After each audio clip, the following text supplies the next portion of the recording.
This journey with Humble has made me think a lot about the concept of home. And I've come to believe that home is a place that's safe.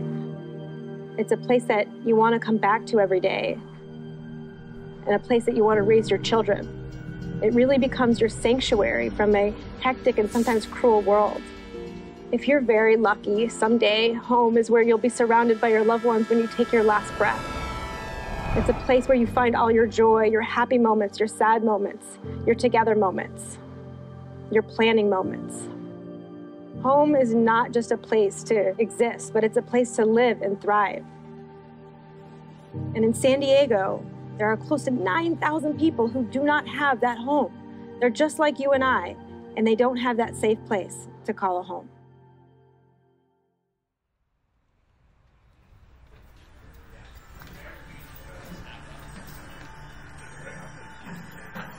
Yeah, chairs we just kind of like stack up and whatnot.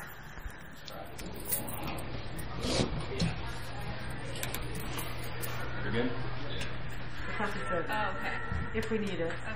And we need another light for next to the bed. And did we ever find the silver knife? My name is Treger Strausberg. I am the founder of Humble Design, and I have been at it for 12 years. Yeah, 12 years.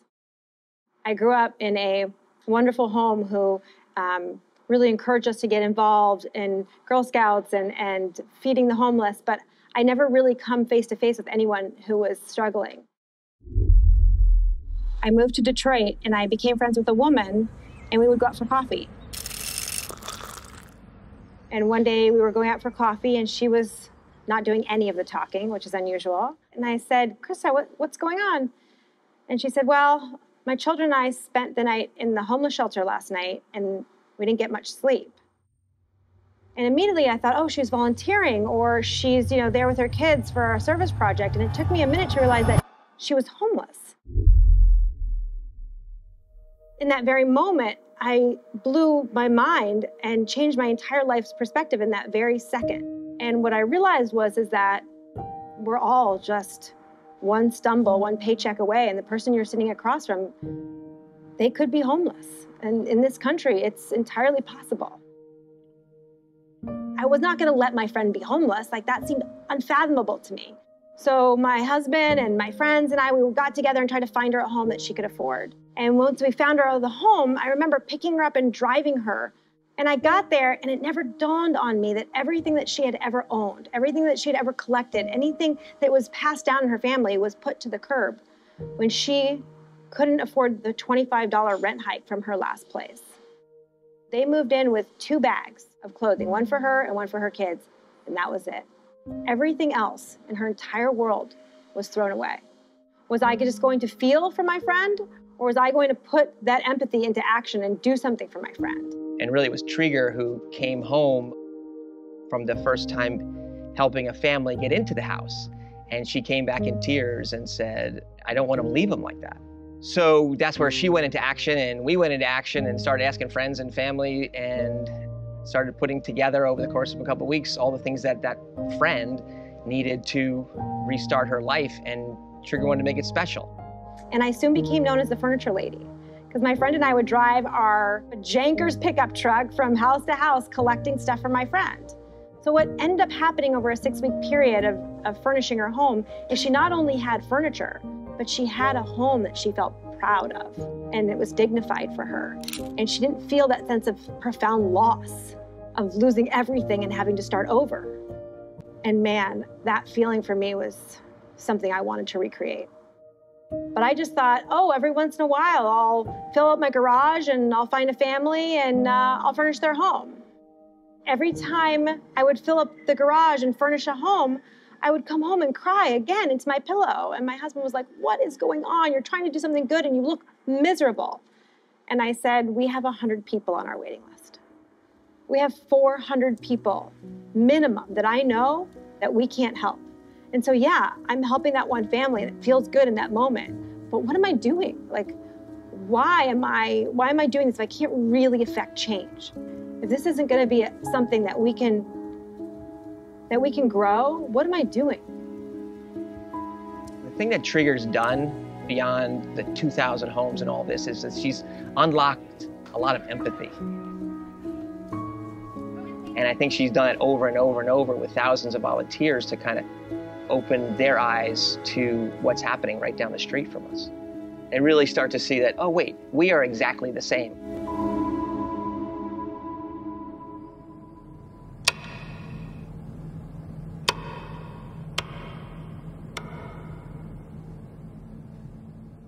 I guess I don't look too far in the future. For me, it's like, you know, it's so cliche, but to throw that sea star back into the ocean, we made a difference to that one. I think I really look at it that way. I hope so.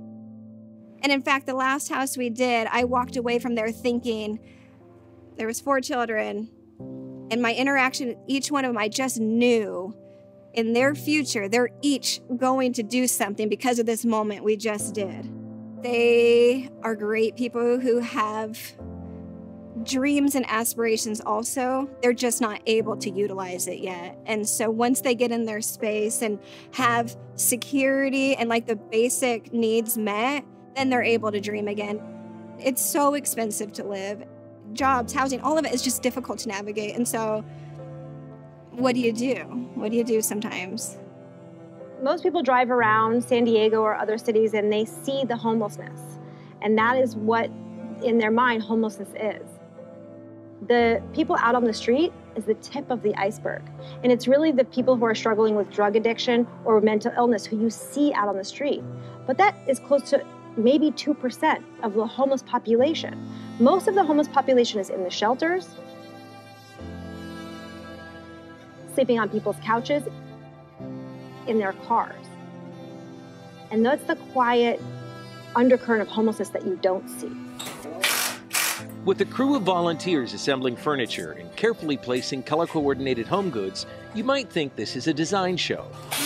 You'd be wrong. It's more than just furnishing a home and giving pieces of furniture. What we're furnishing is love and dignity. In just 4 hours, the nonprofit Humble Design is helping a once homeless mom.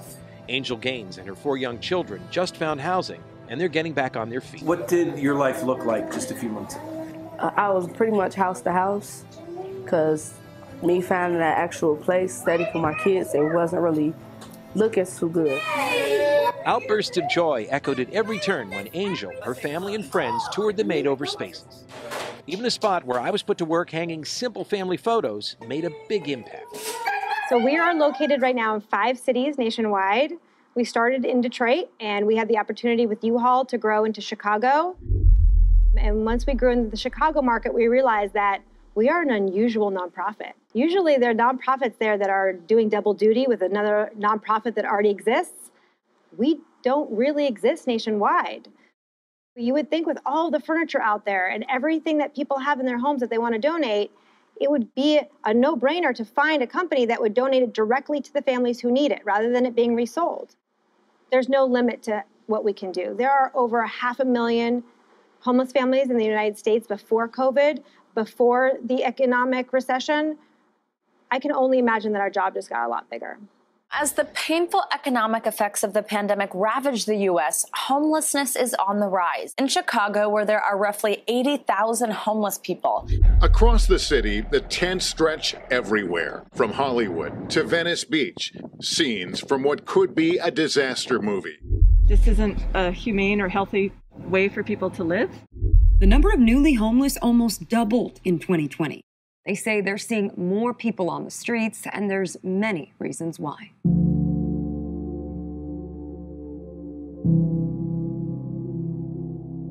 A year after I moved to San Diego from the East Coast, I was part of a household that caught on fire and that displaced myself and my dog for 6 months. We bounced around for a total of like 3 or 4 months where I actually had friends let me sleep on their couch or offer me a room. I had hotels that I was staying in and out of.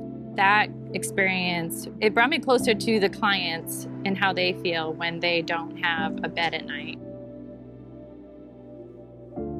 A lot of us grow up thinking someone who's maybe panhandling or has mental health issues that are on the corner, that's homelessness. What I've realized is homelessness is moms and kids who've had a really bad year. Things have just snowballed in the wrong direction. And that's who's in the shelters, you know, and that's who we have to get out, and that's who we have to help to make sure that they can have a stable life to begin over. It's moms and kids. Before Humble, I had a little bit of homelessness awareness, but being at Humble, it's consumed a lot of my life and with nothing negative about it. I was that person. I just thought, you're just a homeless dude. You're probably on drugs and alcohol. That I've always thought they were just bad. Like, you put yourself in this position. Most of the people in the shelters are children and veterans and single moms, single dads. A lot of people who are in San Diego have just been priced out completely and don't have the extra money to make their rent. Or if something happens to their child or they have a medical emergency, most of this country is one paycheck away from massive disaster. We don't have the flexibility to have a medical emergency in a household. We don't have the flexibility to have your rent go up by $25. It just isn't there. So when people say that we need to clean up the streets of homelessness, what we really need to do is empty the shelters of homelessness so we can get to the people who have drug addictions and mental illness. We can't even help them right now. We're so overwhelmed. Our systems are so overwhelmed by families. Me and my kids were displaced, and we were in a program called Alpha Project. By the grace of God, Salvation Army picked us up, gave us rapid rehousing, and we were able to come here. I didn't put nothing in here but a mattress on the floor. 1, 2, 3. Welcome home!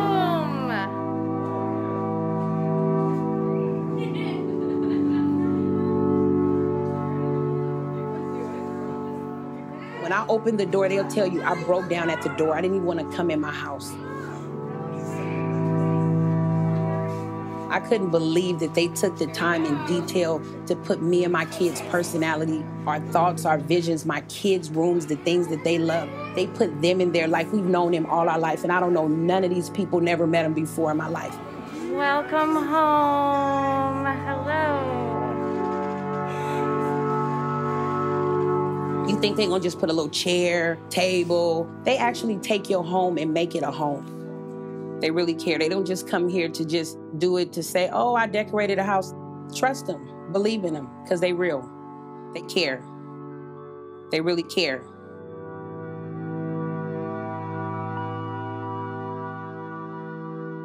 I mean, I know I've been here for a year, but I'm just recently learning that there's different faces to homelessness. A lot of times people think homelessness is just like someone that's on a bad track, like drugs, alcohol, but it could be anything. It could be losing a job, losing your house, losing your family. It's not always what people think it is, being homeless. It could be many other faces of homelessness. Like I was talking to ECTLC this morning, and she said there's doctors that go to their facility trying to find shelter. And you would never think that. You would just think it's some knucklehead just losing it and needs a place, but it could be anybody. My name is Claudia Marino. I'm with East County Transitional Living Center. I help families with anything that they may need. I help them all the way through from furniture to employment and eventually permanent housing. Humble Design has been one of the best partnerships that we have. I think it was one of the missing elements that we could not provide for our clients. We had people that would donate to us furniture and household goods.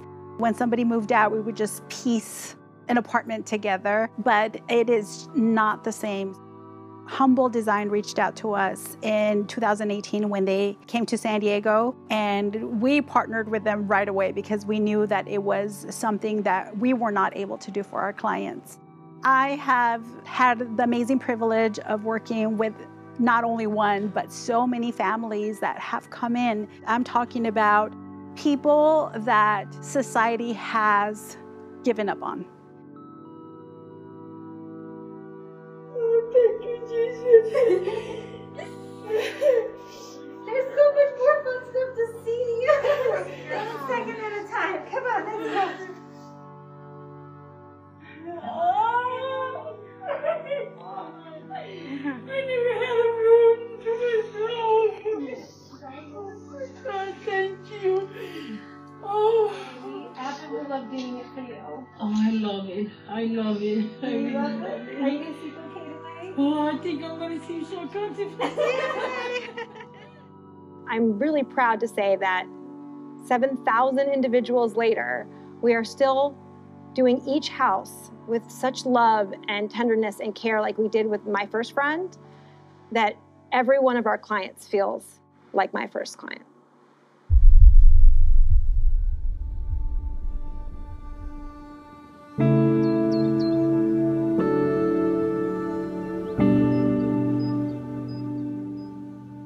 My name's Mariah. I am a medical assistant.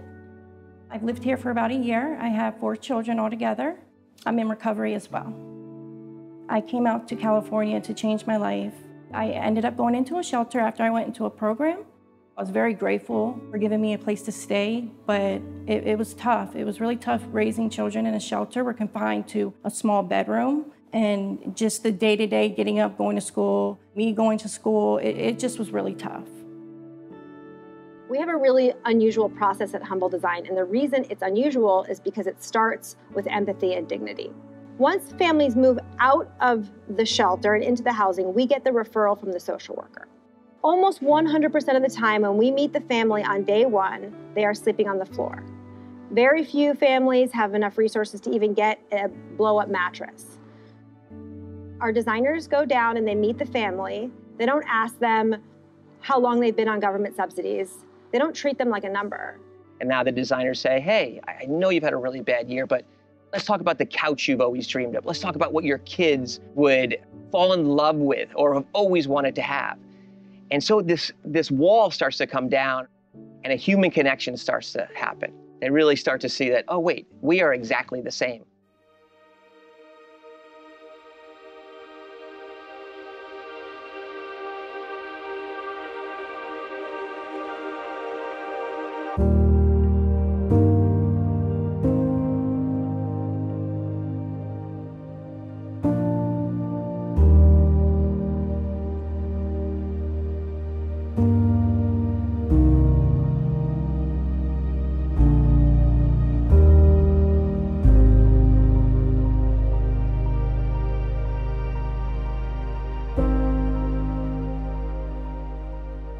I came across Humble Design through my case manager. She introduced me to their website. I didn't know how much they really impact people's lives and how they do so much good for people.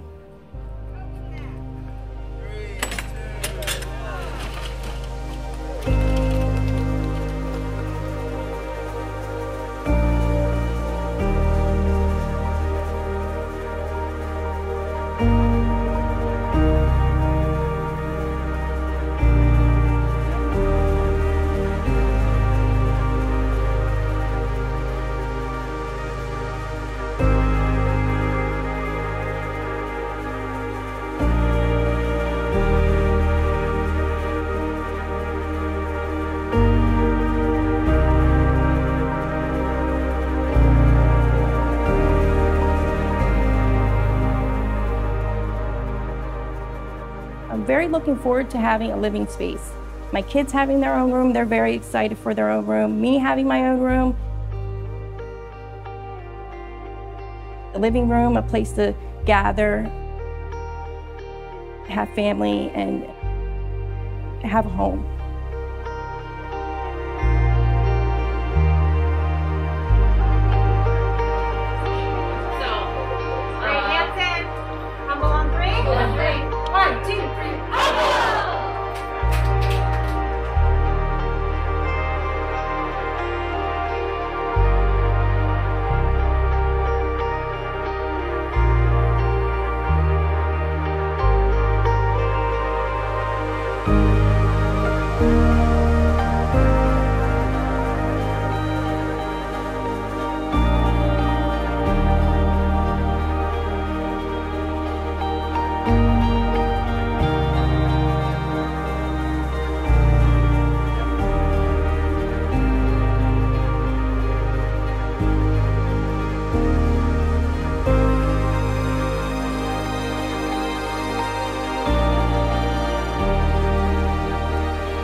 couple weeks ago, we helped a family, and I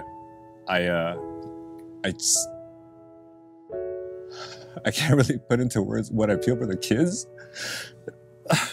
but a lot of times when the kids go in their room, I sit there and talk with them, and the kid goes up to me and goes, I asked him, how do you feel? Are you happy? He goes, I am happy, but I just want to be a good brother. He knew what his role was already, and it touched me too much that I don't know, it touched me way too much that I couldn't even talk to the kid. I didn't know what to tell him, but I just said, you know what, just be there for him, teach him whatever he asks you, just help.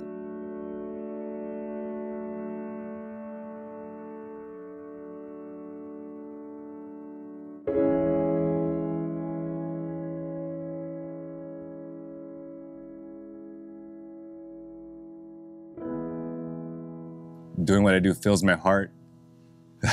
For the weekend, I'll live off of that cup the whole weekend, and then come Monday, I get to do it all again.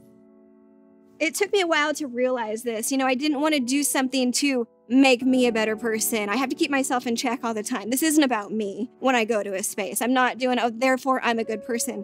It's the process of it all, and just, how do I even put this into words? It's how much you can impact the others. That's just what we're looking for. We don't come here just to be a good person. We're here to make changes. I think that was my favorite line. It's I'm gonna go to bed tonight knowing another soul is sleeping well tonight. It's huge. This is amazing. This is beautiful. Oh my God. Thank you so much. I love it. Yes, it does. You guys, I didn't give much to go on, but what I did, you guys did exactly that. You just knew. This past year, I really think I've been a survivor. I have really put my heart and soul back into life, and for my kids, for me, for my family. And before that, I was just lost. Were you covering up trauma? When I was 17, I was actually assaulted pretty bad for more than 4 hours with more than 3 or 4 men, and it was terrible. I used drugs to cope, and then I didn't know how to get off of them. So what changed? I wanted to be a mother again. I just wanted to be me. If you could see this moment back then, what would that have done? I would have gotten cleaner sooner. I would have known that there is a light at the end of the tunnel. At the time, I didn't think so.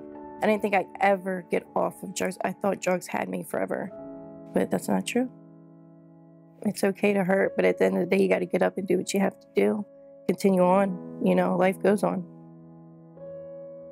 Tonight is going to be interesting because the boys are used to sleeping with you. It might be a little tough to get the boys in their bed, but it'll be okay. I'm just in bliss right now. You're happy. I'm happy. You deserve to be happy. Thank you. There's going to be a lot more happy moments. We're really proud of you. Thank you. We just want you to know that we're your community now. Okay. You can call on us. I will. Okay.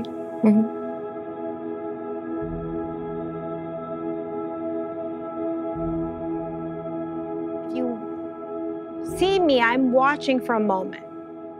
I'm watching the mom or the dad's face or the kid's face for one moment when they realize that tomorrow's going to be better. See that relief? That somebody came through for them and that somebody cares. And the amount of weight that they've been carrying gets put down, even if just for a second, they get to put it down. And it's usually when a mom watches her child walk into the bedroom for the first time. And you can physically see the weight come off. The shoulders kind of just drop for a minute, and the head sort of hangs. And they have a moment where they breathe in. And I like to think that they're thinking that tomorrow's going to be a better day. And how long it's been since they felt that way. And if I can provide that, even for just one more family, or one more child, or one more mom, I will do this till the day I die.